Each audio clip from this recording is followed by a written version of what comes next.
you get invited to an F1 race like Monza, you have to go. It's Monza. Nestled in a city park of trees and green fields, Monza, the track, is the cathedral of speed for all Italians, and an annual pilgrimage to see Grand Prix high mass of aerodynamics and high-speed technology. And then there's the Tifosi. They too are a must-see experience. But if you don't have the proper videographer credentials, there's not much you can do. Consequently, everything you are watching in this episode is shot entirely on an iPhone, including this away from the track interview with Pirelli's Paul Hembery, the head of motorsport for the Italian performance tire brand, and the guy that leads Pirelli's F1 experience. What's been the biggest accomplishment you feel for Pirelli tire in F1 this year, and then the biggest challenge? Well, I think this year, we were asked to provide another stimulating challenge for the teams, and we feel we did that. Obviously, the car's changed a lot this year with the blown diffuser going and the flexi noses going. That changed the aero balance and loads on the tyres. That changed the way the tyres were being worked, particularly for the top teams. I think the top 2-3 teams had a bigger change maybe than some of the other teams who weren't so advanced with the blown diffuser. So we add in a new range of compounds to the tyres, and the way the tyres are being heated up and working changed dramatically, and that created a rather interesting start to the season, shall I say. But, the teams all said to us, well, we want a technical challenge, as long as it's the same, as long as it's the same for all of us, it's fine, that's great. Pirelli does a lot of simulation to develop your product. The teams do simulation. Do you share that simulation information? Does it go both ways? Up to a certain point. Obviously, we supply everybody, so the teams aren't going to give us all the data because they'd be worried maybe it would go away from us into the hands of a competitor. But you have to have a certain level of data exchange, otherwise you can't do your job.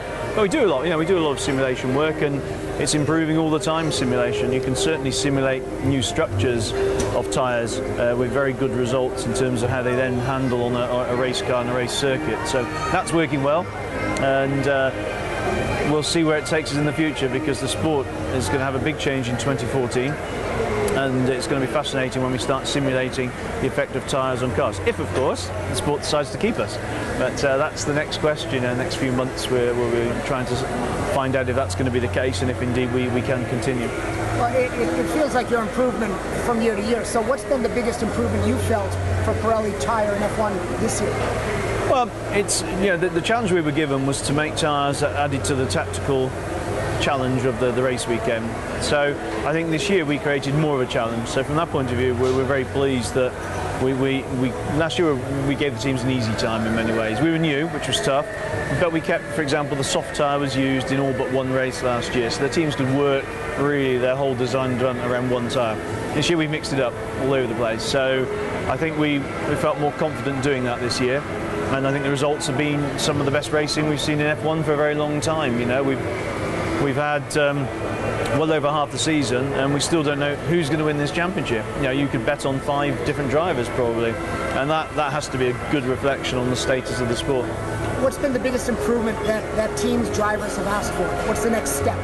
Well, they don't. In reality, it's you only got one happy driver at a race, the winning driver. Okay, that's a rule of fact, So everyone will try and push a development direction that would suit them personally. So you could ask 24 people the same question and get a slightly different answer.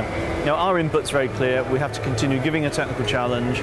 We're trying to get 2, maybe 3 pit stops, sometimes 1, sometimes 2, but average on 2. We want to make sure that remains, and the teams have to think about what they're doing with the tyres. That's what the input we've got, and will stay that way for the years going forward. You talked about conversational relations up front. Some people have tried to date 2 girlfriends at once. You're dating 11 or 22. How do you make that work? That is a big challenge, yeah. Well, you have to be impartial. We're not just dealing with sometimes people think we just worry about what's happening at the front of the grid. That's not true. We actually have to make, as you say, everybody happy and give everybody the same opportunity. And that's something that we do. We look all the way through the grid to make sure that we're not penalising the teams that may be a little bit further away from the front, because it's fundamental to us that everybody has the same opportunity.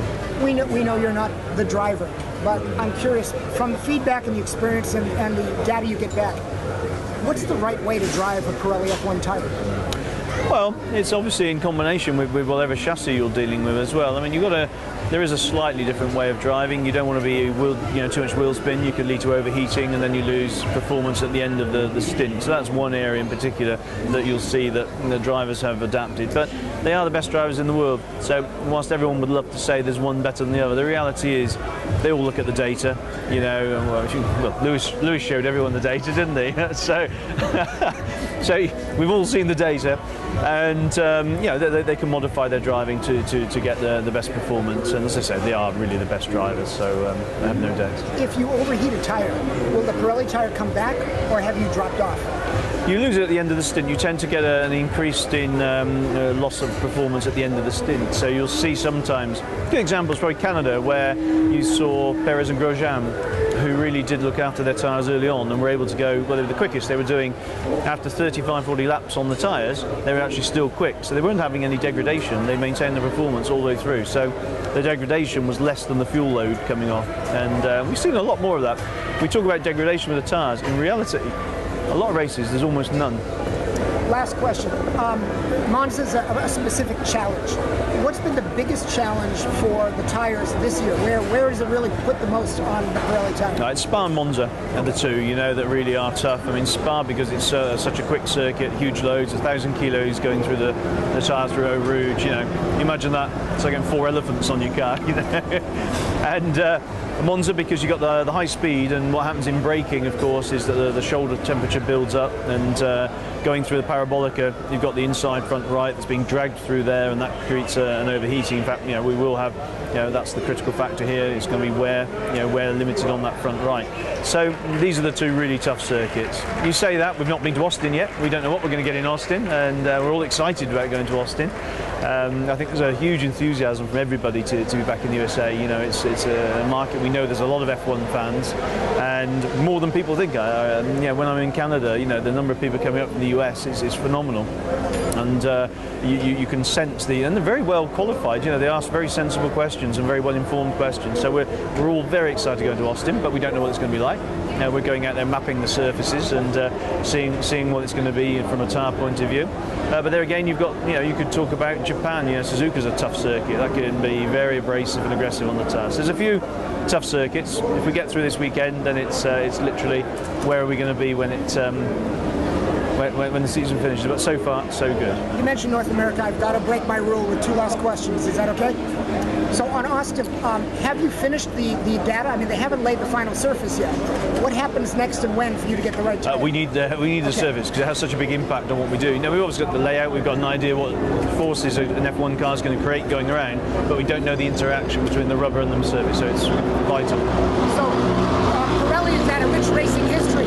Talk to me about your comment about the new merger, American Le Mans and Grand Am, and does that mean anything in your mind for the future? Oh, I've had a few phone calls already from my friends. Of course, we've been involved in both series. We're going to look very carefully, and I'd like to speak to them about what plans they have for 2014, because we would certainly like to be going back.